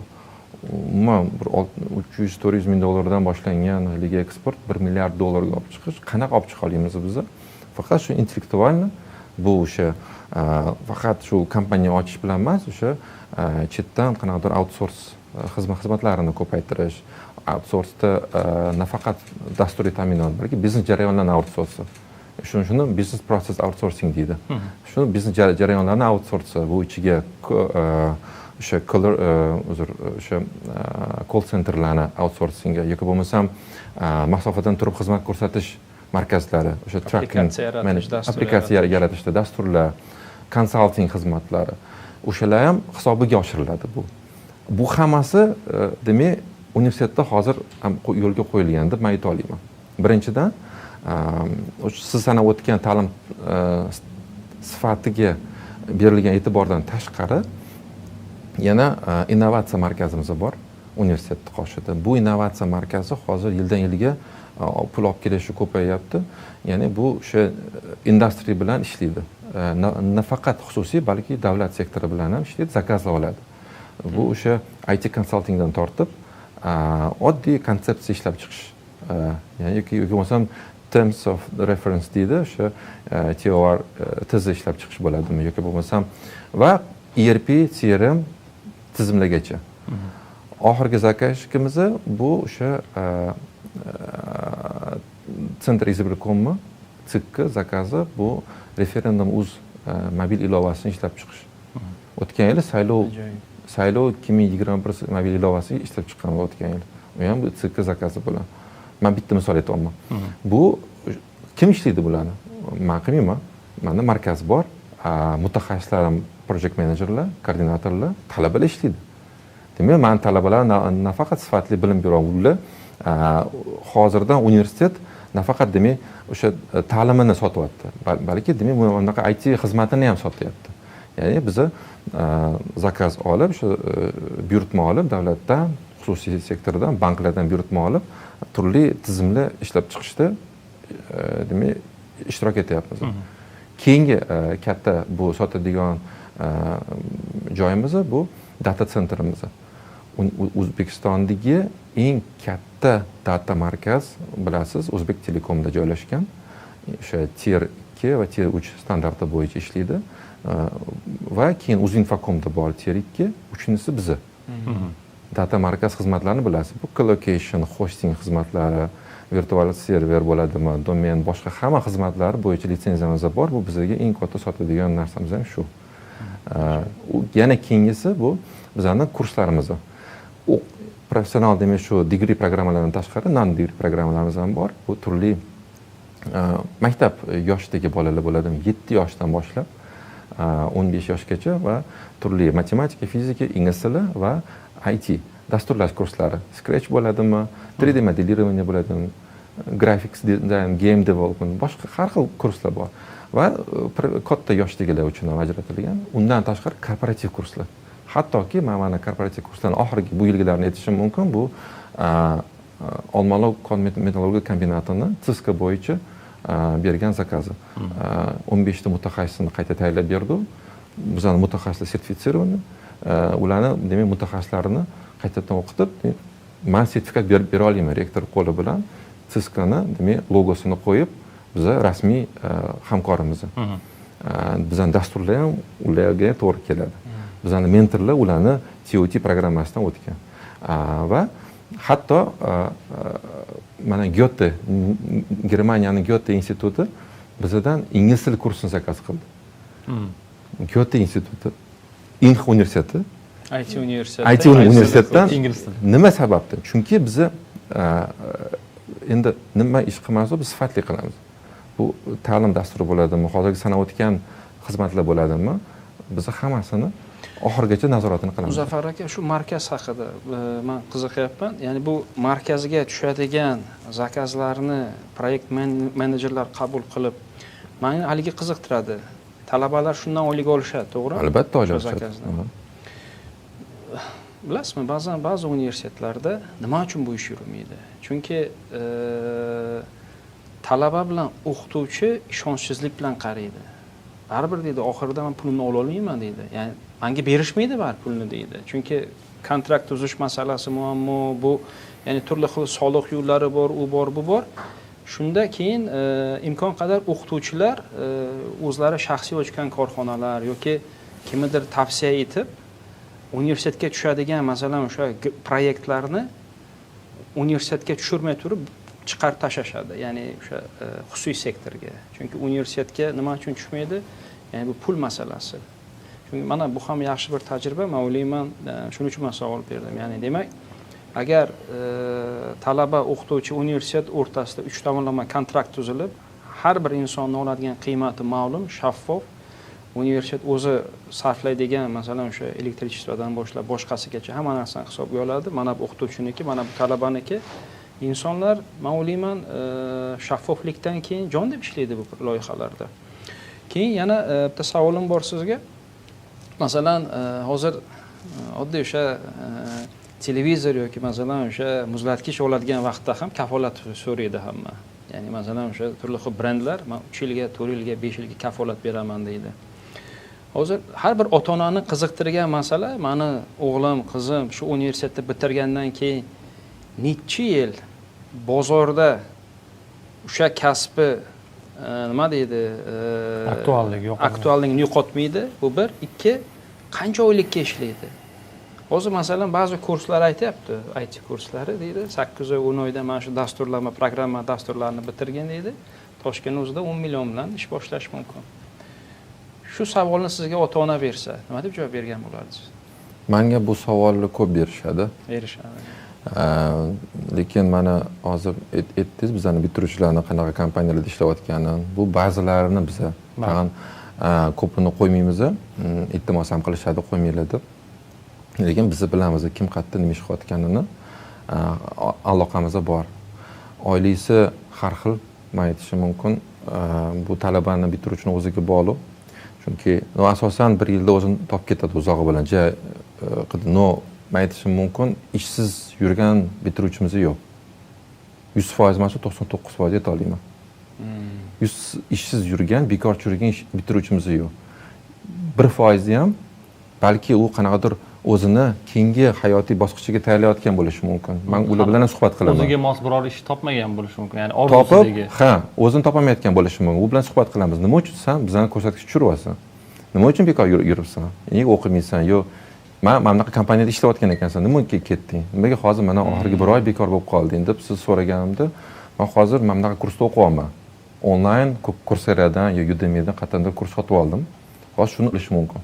Yoki bo'lmasam magistraturaga yo doktoranturaga tayyorlanayotgan bo'lishi mumkin. Mana shu ikkita sababi. Men aniq bilaman buni. Boshqa sababi yo'q. Endi oyligi har xil. Men bilaman 10 milliondan boshlanadi kamida. 10 million so'mdan boshlab 300 ming dollargacha bor yiliga oylik olayotgan bolalar. 300 ming dollar oylik. Men buni bilgan uchun aytayapman. O'sha chetda ishlayotgan tasavvur qila olasizlarmi 300 ming dollar oylik? Ya'ni Inhani bitirgan talabani sifati bozorda 10 milliondan boshlab 300 minggacha. Ha. Ajoyib. Hozir shu qiziq o'rinda yigitlarimiz ishora qilishyapti.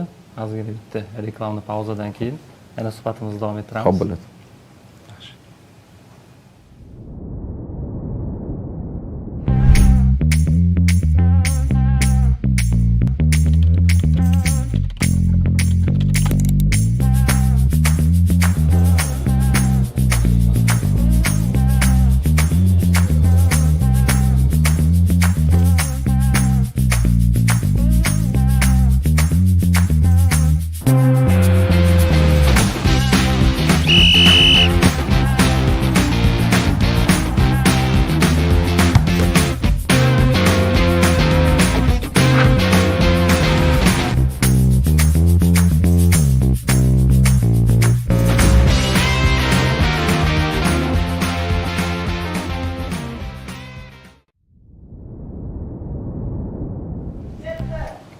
Ajda, biz Toshkentdagi Inha universiteti rektori Muzaffar aka Jalolov va Azamat aka bilan suhbat olib boryapmiz. Mavzuyimiz bitiruvchilar bilan to'xtab qoldi. Inha universitetini bitiruvchilar klubi bormi? Chunki dunyodagi top universitetlarga studentlar harakat qilib topshirishini sababi o'sha bitiruvchilar klubiga man yo'llanma ola olsam, shu bitiruvchilar bilan kelajakda bir katta loyihalar qilishga imkoniyat bo'ladi. Misol uchun Stanford, MIT, Yale va boshqa hamma universitetlar faxrlanadigan bir o'zi ko'rsata oladigan natijasi o'laroq qo'yadigan statusi, qo'yadigan bir oldiga challengelari hammasi bitiruvchilari va ularning salohiyatlari hozirgi qilib turgan proyektlar bilan bog'liq. O'zbekistonda ham bunaqa klublar ko'p. Kichkina kurslar bo'lsin, xalqaro kurslar bo'lsin, universitetlar bo'lsin, kichkina bir klublar qilib, bitiruvchilar ham bir nimada bo'lib, bir-biri bilan yordam berib, hamkorlik qilish uchun qilinadi. O'zim misol uchun PMP dasturini tugatganda UGC Yaponiya markazi bilan birga ularda alfa klub bor. Bu klubda agar kiriladigan bo'lsa, PMPdagi istalgan bitiruvchi 10 yil oldin bitirdimi, hozir bitirdimi farqi yo'q. Ular bir-biri bilan do'stlik bor va o'rtada bir kelishuv borki, bitiruvchilar orasida norasmiy nima ishi tushsa ham shuni maksimal tez, sifatli hal qilib berishimiz kerak degan zadacha qo'yiladi hammaga. Inha bitiruvchilar oldida, misol uchun mana 8 yil davomida qancha bitiruvchi chiqdi va ular qanaqa klubda birlashgan. Biza mana bu bir klub ham deb bo'lmaydi, o'ziga yarasha Telegram gruppadan boshlandi. Alumni degan gruppamiz bor. 1000 ga yaqin ichida o'sha bitiruvchilarimiz hammasi 100% bo'lmasa, bir 90-80% o'sha yerda. O'zim ham shu yerda o'tiraman. Ba'zida har xil перепискаlar bo'ladi, yengilliklar, muammolar.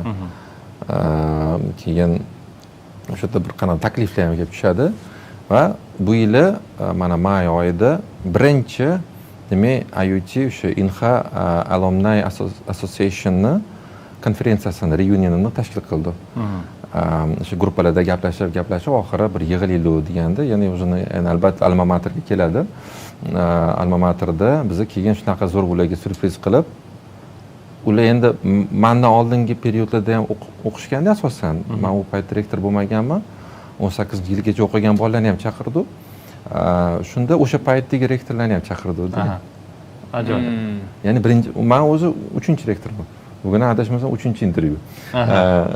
O'sha demak birinchi rektor Shirmatchil Xotamovich chaqirdi va ikkinchi rektor Saron Najimov Babxadjayev ham chaqirdi.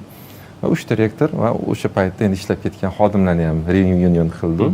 Prorektor bo'lib ishlagan, glавный menejer bo'lib ishlagan xodimlar, hozirgi mana Umarova Hiloktamni prezident agentligini direktori o'sha maktablar bo'yicha ular ham bizda ishlagan prorektor bo'lib, ularni chaqirdi. Bir zo'r o'zimiz ham bir maza qildi-da.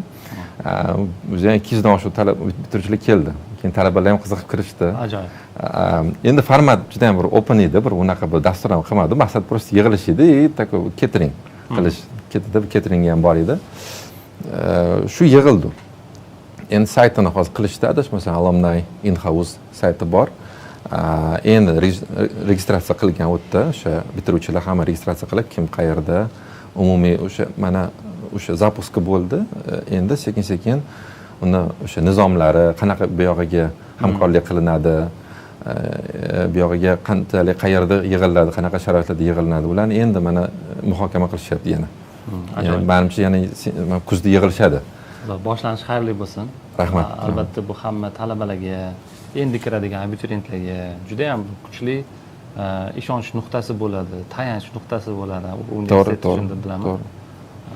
Mana hozir o'tgan yili $46 million miqdoridagi IT eksport qilingan turli xil davlatlarga. Ro'yxatda o'sha butun loyihaning 83% Amerikaga sotilgan o'sha IT eksportni. Va boshqa davlatlar juda kichik raqamlar. Koreya ham shunday, juda kichik ulushga ega. To'g'ri. Savolim shundan iborat, masalan, Inha universiteti bir Koreya universiteti bo'la turib, qanchalik bu raqamni ko'tarish imkonlari bor? Men kutdim shu savolni. Biz shunga o'tgan yil tayyorlanib keldik. Bu yili may oyida katta Koreya o'sha BPO Business Process Outsourcing markazini ochdik universitet qoshida. Bu markaz hozir o'sha Koreyadagi oldi kompaniyalar bilan hamkorlik yo'lga qo'ydi. Ular o'zini vakolatxonasini O'zbekistonda hozir ochish jarayonida, bu yuridik tarafdan hozir ro'yxatdan o'tishyapti. IT Park rezidenti bo'lishadi. bu Koreya IT kompaniyalari to'g'risida gap ketyapti va parallel ravishda bizning talabalarni hozir intervyu qilishyapti. Ya'ni ular bizning talabalar o'qishdan bo'sh vaqtida shu markazda ishlab, Koreyadagi IT kompaniyani loyihalarini shu yerdan outsource qilishadi. Bu ham o'sha aytganingizdek ko'rsatkichni ko'tarishga yordam beradi. Eng katta talab Koreya kompaniyalari bu koreys tilini bilish talabi. Xuddi Yaponiyaga o'xshab. U yerda bilasiz baribir birinchisi qanaqa mutaxassis bo'lishidan qat'iy nazar, agar ular loyihalarda qatnashmoqchimi, albatta koreys tilini bilish kerak. Ishlash mumkin ingliz tili bilan, lekin bir juda bir kam yoki kichkina loyihalarda yoki unga bir tarjimon yoki bir project manager biriktirib qo'yish kerak. U qo'shimcha mablag' bu kompaniya uchun. Shuning uchun ular ko'proq shu yo koreys tilini biladigan yo o'sha koreys mutaxassislarni ishga olishadi. Bu bizda mana o'tgan yil ochdik. Bu Kingsejon koreys tili va madaniyat markazini ochganmiz. O'sha markazni ham parallel ravishda hamkorligini ushbu BPO Koreya BPO markazi bilan yo'lga qo'yib, shu kompaniyalarda ishlaydigan, Koreya kompaniyasida ishlaydigan talabalarimizni parallel ravishda o'qitamiz koreys tiliga. Ya'ni baribir majburiy fan bu. Hozir lekin bu yetarli emas o'sha kompaniyada mutaxassis sifatida ishlash uchun. O'shanga ham biz hozir shu bolalarimizni parallel ravishda o'qityapmiz. Ham hozir markaz ochilsa, loyihalarni tayyorlashyapti. Demak, endi u Koreya kompaniyalari bilasiz, faqat Koreyada emas, dunyoda loyihalari ko'p.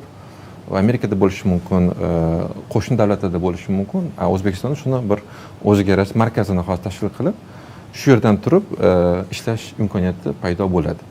Ajoyib. Bu bizlarni bolalarning shunisi yaxshiki, bu ham rus tilini bilishadi, ham ingliz tilini bilishadi. Bu juda qulay Koreya kompaniyalari uchun, ayniqsa bu Markaziy Osiyoda. Albatta, bozor ochildi. Bozor ochildi. Yoki Inha universitetidan iborat emas. Demak, bu aholini raqamli savodxonligini oshirish. Afsuski bizda raqamli, ya'ni bu IT savodxonlik juda past. Mani savolim shundan iborat, sizni fikringizcha, ya'ni xalq ta'lim tizimida, maktablarda IT fanlari qay darajada o'qitilyapti?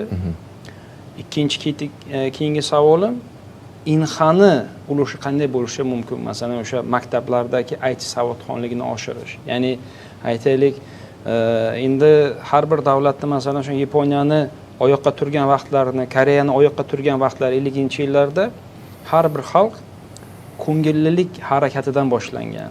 Ya'ni 8 soat davlat uchun, 8 soat o'zi uchun, 2 soat davlat uchun ishlab bergan, boshqa narsalar. Ya'ni talabalarni qaysi bir loyihalarga biriktirib, ya'ni bu volunteer movement deyish mumkin. Buni masalan bunga kredit ham berish mumkin masalan, yoki qanaqadir bunga encouragement qilish mumkin. Ya'ni bo'sh vaqtlarida maktablarni otaliqqa olib yoki dunyo standartida emas. Shu ikkita savolga javob bersangiz. Men xabarim bor. Mana hozir bizning vazir shu ham xalq ta'limida vaziri bo'lganlarida bir zo'r loyiha boshladilar. Shunda IT Nation degan loyiha. IT Nation loyihasida bu o'sha maktablarda informatika darslarini qaytadan ko'rib chiqildi. Biz o'qigan paytda ham asosan Microsoft Worddan foydalanish, umuman o'sha ofisdan foydalanish nimagadir faqat kompyuter uchun changib yotgan maktablar ham bo'lsa kerak. Endi amallab kirsa unga. Amallab bizda imkoniyat kirganimizda shu endi privatedan keyingi pokoleniya aytmoqman, ular endi o'sha demak dasturlarida birinchi navbatda ofisdan o'zgartirildi hozir. Demak bir qanaqadir praktik darslar, ko'proq shu basic programminglarni kiritildi hozir. Oldingi programminglar emas, hali qolib ketgan tillar emas, zamonaviy tillar hozir kiritildi. Bu katta qadam deb o'ylayman, chunki oson emas. Maktabda juda ko'p bilasiz, qanaqa darajadaligini ham bilasiz. To'g'ri. Muammosini ham bilasiz u yerdagi. Nima? Shu narsani o'rgatib bera oladigan xodimlar ham kamda. IQT programmasi ham tashkil qilindi, ya'ni o'sha o'qituvchilarni o'qitish bo'yicha ham. Keyin universitetlarni biriktirishdi keyin maktablarga. Har yili har xil maktablar biriktirildi. Bunda o'zimizda o'sha volunteerlik ham o'sha universitetlar o'zlarining hududlaridagi yo bir uzoq hududdagi maktablar biriktirib, biz ham o'zimizning hissamizni qo'shib boshladi. Nima qildi? bu mana Beshqarovochdagi chet Nazarbayga yaqin maktab 193 va Yunusoboddagi maktablarni maktablar biriktirilganda biz 4 ta yo'nalish bo'yicha o'qitdik. Matematika, fizika, ingliz tili va informatika o'qituvchilarini o'qitdik. Qaytadan kurs qilindi, shu qayta o'qitish bo'yicha. Nafaqat onlayn o'qitdik, gibrid formatda o'qitdik. Bu yoqqa olib kelib universitet territoriyasidan o'qitdik. Talabalarni ko'rishdi, ular qanaqa, ularni haqiqatdan o'zgardi. Direktorlar ham aytishdida, haqiqatdan o'zgarish zo'r bo'ldi. Va ikkinchisi biz o'tgan yil o'sha baribir o'zim o'qigan o'sha chetga maktab bo'lsa ham inha klass yig'ilgan 12 ta eski kompyuter, eski emas, u maktab uchun yangi. Endi kompyuterlarni qo'yib beruvdi, xursand, misol uchun. Va endi bu davom etishi kerak. Bu yetarli emas, bu men o'ylashimcha. Aytganingizdek, bizda haligi sansarali ko'pda. Bu meni ishim emas, u qilish kerak, u vazirlik qilish kerak, o'qituvchining ishi, hammaning ishi, faqat bizning ishimiz emas. Bu menimcha aytganingizdek, ko'ngilli yetim mehribonlik uylariga borishadi, kurslar tashkil qilishadi u yerda, yo tadbirlarda qatnashishadi. Xursand bo'lamiz, lekin shu narsani har bir universitetda, har bir maktabda qilish kerak. Mana volontyorlarni boshqa vazirliklardan jalb qilish kerak. Faqat ishda o'tirib. Demak, birlashgan holda jamiyat uchun kerakli bo'lgan bunga ijtimoiy investitsiya deyiladi. Demak, universitetlar birlashib, bir bosh bo'lib, agar shuni yo'lga qo'ya olsa, boshqa universitetlarga haqiqatan bir namuna bo'lishi mumkin. Chunki haqiqatan 36 million xalqni IT savodxonligini ko'tarish bu o'ylayman 3-4 ta universitetning ishi emas, bu minglab talabalarning ishi. Chunki talabalar endi albatta juda nima deydi, qoni qaynagan, yosh, bir haftalikmi, 2 haftalikmi IT kamp, IT lagerlar tashkillashtirilsa, ya'ni har yoz, chunki sizlarga keladigan mahsulot bu xalq ta'limidan keladi. To'g'ri, to'g'ri. Boshqa universitetlarga boradigan. Biza mana men o'zim 4-kurslarga dars viloyatlaridan borib, o'sha yerda targ'ibot qilsa, ITni, IDHni, o'qishni, umuman o'zlarini zo'r ideya, talabalar o'zidan men qo'llayman va shunda mana hozir har mana kanikulda paytda bir oyga 14 ta talabani biz har bitta hududdan bittadan yaxshi talabalarimiz va yana 2 ta talabani qo'shib shu inhaga kiyintirib, kiyimlarini ham, boshqasini ham, qo'liga broshuralar, boshqa kitoblar IT bo'yicha bu o'zlarining viloyatlariga borib, maktablarda targ'ibot qilishdi. Qattiq zo'r effekt berdi. Qaqib bormasa, sizlarning talabalar kelgan bizga deydi. Viloyatlarga chiqsa-da. Endi bolalar ham hamma maktabga bormagan, o'zini mahallasida, hududida, rayonda biroq qiziqtirishda qanaqadir ozgina bo'lsa effekt berdi. Demak, nafaqat biza agar hamma qilsa shuni, hamma chiqsa joylarga, hamma talabalar chiqsa, aytganingizdek qoni qaynagan talabalar ular joni bilan chiqadi ular. Ayniqsa o'zini shu rayon qishlog'ida yo bir viloyatda agar ko'taradigan bo'lsa, mana bor biz senga yordam beramiz agar rektor yo shu rahbariyat aytsa-da, hamma qo'liga o'sha instrumentni bersa, boradi jon deb u bola ham kanikul paytida bor, bekorchi yo'q. Menimcha shunaqa tajribadan boshlash kerak. Keyin mabodo agar o'qiy olmay qolsa ham studentga dars berish tizimi yaratilgan. Bu ham bitta yaxshi bir albatta tajriba borligini ko'rsatadi, ajoyib. Keyin Muzaffar aka, ya'ni asalni olish uchun asalari kerak. Bu juda muhim protsess. Demak, IT hubga aylanish uchun kuchli internet kerak bizga. Kuchli internet degani, masalan, bu biroz eski raqamlar o'zgargan bo'lishi mumkin shunga yaqin. Masalan, 350 aholiga bitta minora. Demak, hozir O'zbekistonda mumkin 50-60, bilmadim, 70% bo'lishi mumkin. Insonlar kunlik internet muammoga duch kelishadi. Masalan, o'tgan hafta mehmonlar bordi Samarqandda. Mehmonxonadan chiqadiganda kredit kart bilan pulni to'lashda qiyinchilik bordi, yo masalan bir molga bordi Samarqandda, shopping senterga, o'ziga bir kiyim-kechak olyapti, yana muammo. Ya'ni internetni sust ishlashi bu demak turli xil ham applikatsiya muammolarini yaratishi mumkin, ham IT savodxonligini tushirishi mumkin. Ham mana hozir pandemiya shu narsani ko'rsatib berdi. Ba'zi viloyatlarda internet pastligidan tomga chiqib, telefonni ushlab dars o'tgan onaxonlarni ham ko'rdik videolarini. Savolim shundan iborat. Inha bu albatta Koreya universiteti, Koreya bu dunyoni, men o'zim 8 yil yashadim Koreyada. Bunaqa tezlikdagi bilmadim, mumkin Shvetsiyada bordir yo Finlandiyada bordir bunaqa tezlik internetlar. Mana IT forumlar o'tkazilyapti Koreya bilan birgalikda. Mumkin bu Inhani mas'uliyati, ishi bo'lmasligi, vazifasi bo'lmasligi mumkin, lekin Inha talabalari turli loyihalar bilan, ya'ni o'sha Koreya katta kompaniyalariga investitsiya uchun yoki turli xil masalan aytaylik mana forumlar negizida qanchalik shu masalaga o'z hissasini qo'shishi mumkin. Ya'ni teleminoralarni mumkin masalan universitet yig'ilib o'z hisobidan qanaqadir talabalar masalan o'sha ko'ngilli sifatida pul yig'ib donation qilishi mumkin. Masalan, qaysi bir uzoq bir qishloqqa antenna qurib berishi mumkin. Endi Azamat aka, bitta narsada bu boyagi keyslarni aytdingiz, Samarqandda misol uchun mehmonxonada yo molda ishlamadim deb. Endi bu sotuvchisi jo'rtaga o'chirib qo'ygan bo'lishi ham mumkin-da. Ya'ni sizdan kartadan emas, naqd pul olish maqsadida. Bo'lishi mumkin. Chunki u boshqa tarafi ham bor-da. To'g'ri. Lekin siz o'sha yerda internet yoqqaningiz, telefoningizda internet ishlayotgan bo'ladi-yu. Chunki uni ikkita tarafi bor-da uni. Va o'ylashimcha o'sha tomdagi o'tirgan onaxonda ham videoga olgan odam qanaqadir uni internetga chiqargani demak. Demak, misol uchun masalan har boshqa tarafini ham qarashimiz kerak-da. Obyektiv yondashimiz kerak, subyektiv emas. Ikkinchidan, haqiqatda 3-4 yil oldingacha muammolar juda ko'p edi. Yiliga men xabarim bor, o'shanda yiliga butun O'zbekistonda 4 yil oldingacha 1,5 ming kilometr optik tol yotqizilardi. Hozir bu ko'rsatkich 100 baravarga oshgan bu. O'sha oxirgi 3-4 yil ichida.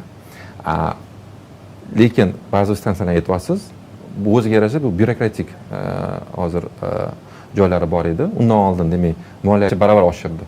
Kompaniyalar hozir reinvestitsiya qilyapti pulini shunga. Ikkinchidan, hozir yana boshqa taraflarini ham, endi men bu ko'rsatkichlarni hozir aniq bilmayman, chunki bu men yo'nalishim bo'lmagani uchun internet, boshqa nechta baza stansiya. Lekin bizani talabalarga kelsa, endi yaxshi fikr, men aytib ko'raman talabalarga shunaqa uzoq joyga, chunki u baza stansiya qo'yish uchun operatorga chiqish kerak. U operator agar qiziqsa, o'sha razresheniyasi boshqa anaqalarni agar olsa, bizning talabalar shundan ko'ngilli bo'lmoqchi bo'lsa, bir qanaqadir volonter programma qilib ko'ramiz. O'sha uzoq regionlardagi ba'zi amaldorlarga namuna bo'lgan bo'lardilar. Ya'ni shunaqa bir chiroyli bir imkonlarni yaratgan holda, chunki haqiqatan IT savodxonligi muhim. Ba'zan poyezdga o'tirasiz, masalan, internet muammolari bor yoki uzoq bir regionlarga chiqib nimadir qilganda bu internet haqiqatan Wi-Fi kerak. Endi internet hozir mana yaqinda statistika chiqdi, arzonligi bo'yicha. Misol uchun 68-o'rinda edi u bizda dunyoda, o'sha bir nechta davlatda 15-o'rin ko'tarildi hozir arzonligi bo'yicha. Juda arzon. Keyin internetda haligi boyagi kichkina davlatlar bilan, territoriyasi tarafda kichkina davlatlar bilan siz solishtirdingiz. Territoriya tarafdan ham haqiqatda ularni shuncha anaqasi bor edi, haqiqatda tez uni razvertovание deydi, o'sha yotqizish bo'yicha privilegiyasi bor. Bizda O'zbekiston olib qarasak, qaysidir tuman bir tog'larning orqasida bo'lishi mumkin. Qaysidir bir suvning narigi betida bo'lishi mumkin. U hammasini ahvoti uchun ozgina vaqt kerak, chunki bu simsiz internetlar, mobil va sputnik internetlari boshqalar qilinib, keyin shunaqa olib borilyapti internet hozir. U dastur bo'yicha men xabarim bor. Adashmasam, ijtimoiy obyektlarga, bu o'sha maktab bo'ladi, ya'ni bolnitsalar, bu o'sha boshqa ijtimoiy obyektlarga yil oxirigacha 100% qilishadi. Vazir o'zlarining dasturi bo'yicha bor. O'tgan yil bu 80-90% bo'lgan bo'lsa, bu yil adashmasam 100% ga olib chiqishmoqchi. Bo'lyapti ish. Internet yo'q emas, bor. Balki ba'zi joylarda yetarli darajada emasdir. To'g'ri. Tezligi ozgina ba'zi joylarda o'sha aytganingizdek antennasi kam bo'lgani uchun sal pastroq bo'lishi mumkin ba'zi joylarda. Lekin o'sha hattoki o'sha rayon markazida ham hozir yaxshi internet bor. Agar o'zida internet bo'lmasa, mana IT parki markazlari bor. Har bir rayonda borib bemalol foydalanishi mumkin yoshlar hozir. Ajoyib. Muzaffar aka, hozir bir jahondagi tanlovlar, olimpiadalar, konkurslar haqida bir so'ramoqchi edim. Mana kecha bo'lib o'tgan yangiliklardan hammani xabari bor. Ularni yana bir marta tabriklaymiz. Jahon Olimpiadasida bizning komandamiz umumiy jamoa hisobida ham, har bir individual hisoblaganda ham shaxmatchilarimiz Olimpiadani mutlaq g'olibi bo'lib, bayrog'imizni baland ko'tarib kelishdi. Albatta bu bo'yicha hamma faxrlanadi. O'zimiz ham ancha yillardan beri qiziqib, men farzandimga ham o'rgatishga harakat qilib kelaman shu paytgacha shaxmat o'yinini, shuni strategik fikrlashni rivojlantirish uchun. Endi olimpiadalar to'g'risida bir xalqaro hakatonlar bo'lishi mumkin, bir konkurslar bo'lishi mumkin.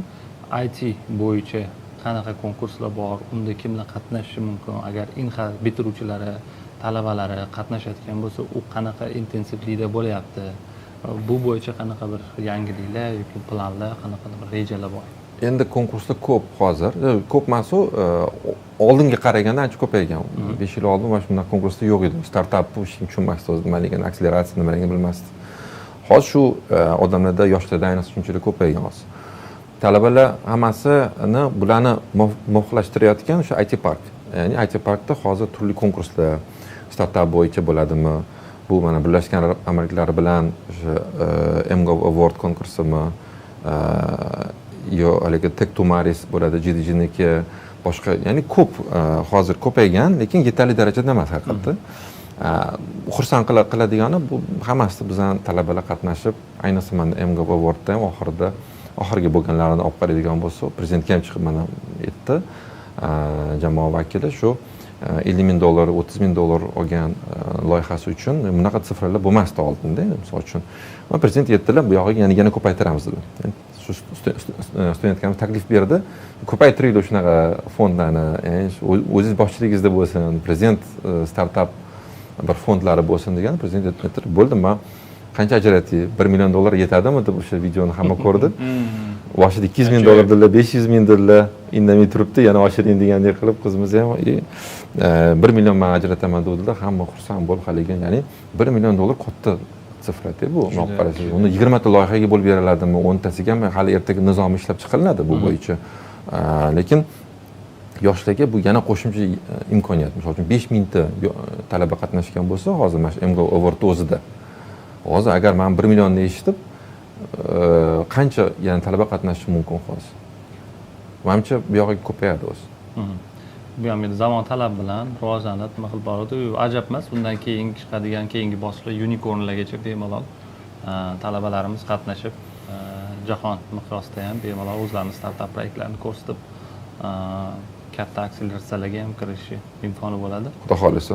Bu narsani boshida turganingiz uchun, shu universitetda jonkuyarlik qilib, o'zingiz jamoangiz bilan talabalarga shunaqa sharoitlar yaratayotganingiz uchun, Koreyani tajribasini o'rab, bir chiroyli qilib O'zbekistonda olib kelib, shu narsani kamko'zsiz ko'rsatganligingiz uchun narsalarni qilib, mana 8 yil davomida shuncha talabalarni bitirishiga, shunaqa katta natijalar olib kelishiga sababchi bo'lib, bir ilmni beshigi bo'lib, ITni bir yuzi bo'lib turganingiz uchun sizga yana bir marta alohida rahmat aytmoqchiman. Mana shu joyda bitta narsa aytmoqchi edim. Bu mana emas. Bu agarda shu sharoitni qilishda tepada, demak, prezidentimizdan tortib hukumat agar bizga shu sharoitni yaratib bermaganda, biz bunaqa imkoniyatdan foydalana olmasdik. Oldin bilasiz, baribir qanaqa tizim bo'lgan, oliy ta'limdan bo'ladimi, korrupsiyaga botib ketgan. Agar shu narsani, agar shu volevой qilib, yo bizni prezident maktablari qilinib, prezident universitetimi, yangi O'zbekiston universiteti boshqa. Bizda ham agar shu narsa, agar imkon sharoit yaratib berilmaganda, bizga shu sharoit yaratib berildi. Biz shu imkoniyatdan to'g'ri foydalandik va to'g'ri hamkor olib kelindi, to'g'ri tizim yo'lga qo'yildi va umuman O'zbekiston tarafdan o'quv jarayoniga aralashish yo'q. Mana shu narsa oqibatida haqiqatda keyin biz bu yog'iga jamoam shu atrofda o'zim shu haligi единомышленники deydi, ularni birlashtirib oqibatida paydo bo'ldi haqiqatda. Aytmoqchi bo'lganim, bu bitta meni haligi zaslugam emas bu. Albatta, avvalo davlatda yaratilayotgan sharoitlar. Sharoit faqat bo'lmaganda o'sha paxta terib yurardi u hali ham, misol. Hamma bu narsani e'tirof qiladi. Hozir bu 3-intervyumiz. Bundan oldingi kelgan har bitta rektor, undan tashqari gaplashyapti. Hozirgi borayotgan mana Jalingo studiyasi bo'yicha olib borilayotgan muzokaralarda aytilayotgan hamma e'tirof shu bo'ladiki, ya'ni oldin bunaqa imkoniyatlarimiz yo'q edi. Hozir shu imkoniyatlarni yaratib E'tirof berildi. qilish kerak baribir. Bu narsa albatta e'tirof qilinadi. Bu narsani hamma ko'rib, qadriga yetib, nima qilyapti? Endi to'g'ri ta'kidlab o'tdingiz. Bu narsadan kimdir to'g'ri foydalanib, harakatlarini tizimlashtirib, maqsadli harakat qilib qo'yyapti. Lekin orada bu narsada hozir ozgina sarsib qolgan nimalar ham bor. Tashkilotda albatta bular ham sekin-sekin o'zini isloh qilib, rivojlanishga nima qilib boradi. Chunki bizni intervyuimizni ham, hozir bu qilayotgan ko'rsatuvlarimizni, qilayotgan har bitta loyihalarimizni pirovard maqsadi ham shu imkoniyatlarni ochib ko'rsatib beraylik. Bu narsadan tizimli foydalanayotgan muvaffaqiyatli universitetlarni yoritib, ularning tajribasi bilan bo'lishaylik va bu borada bizga vatanimizni haqiqatdan haqiqiy IT hubga aylanishida o'sha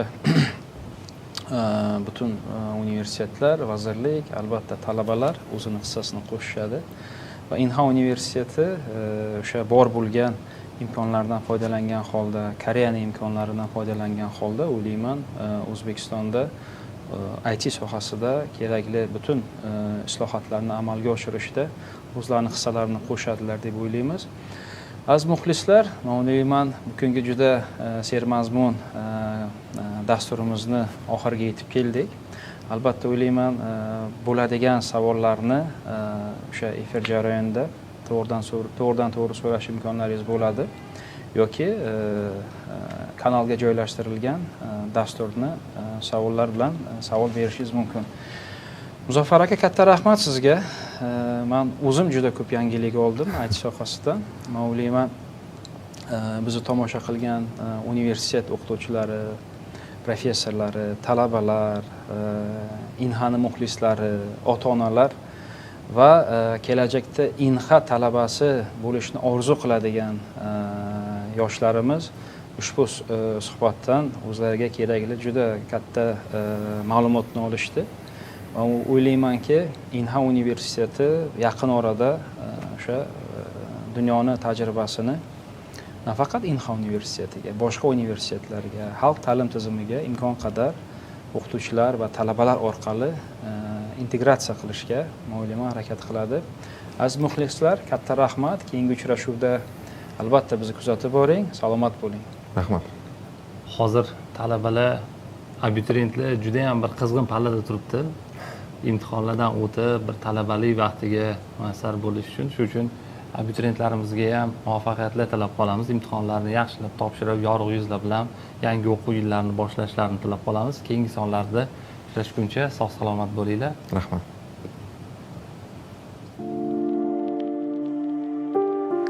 Salom, mening ismim Ummatoy. Men Inha universitetining 4-bosqich talabasiman.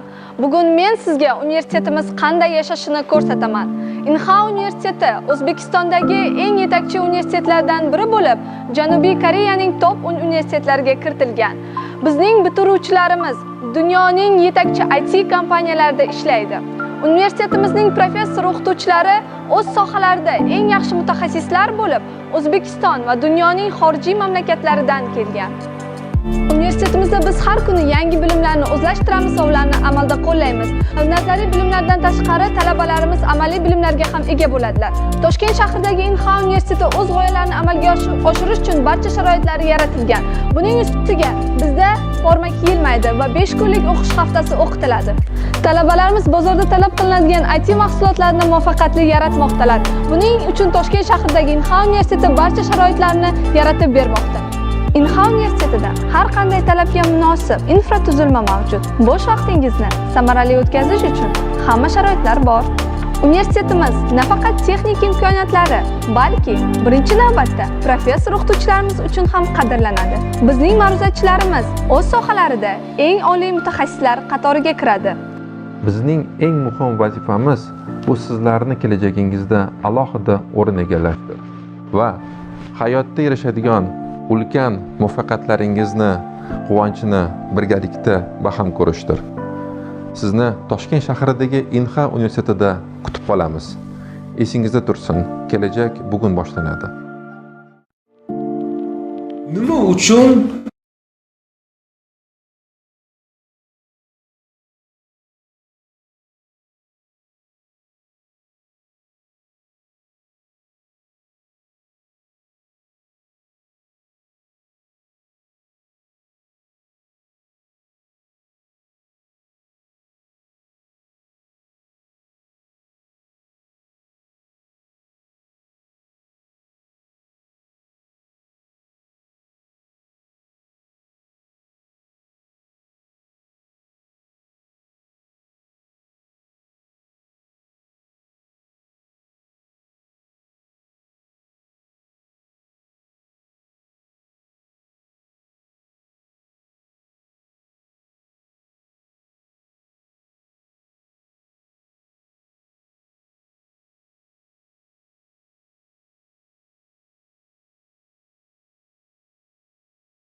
Nima uchun klient boshqa korxonaga ketdi? Konkurentingizga ketdi.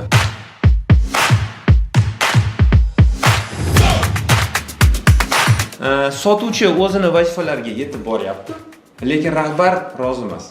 Rahbar xursand emas. Sotuv bo'limlari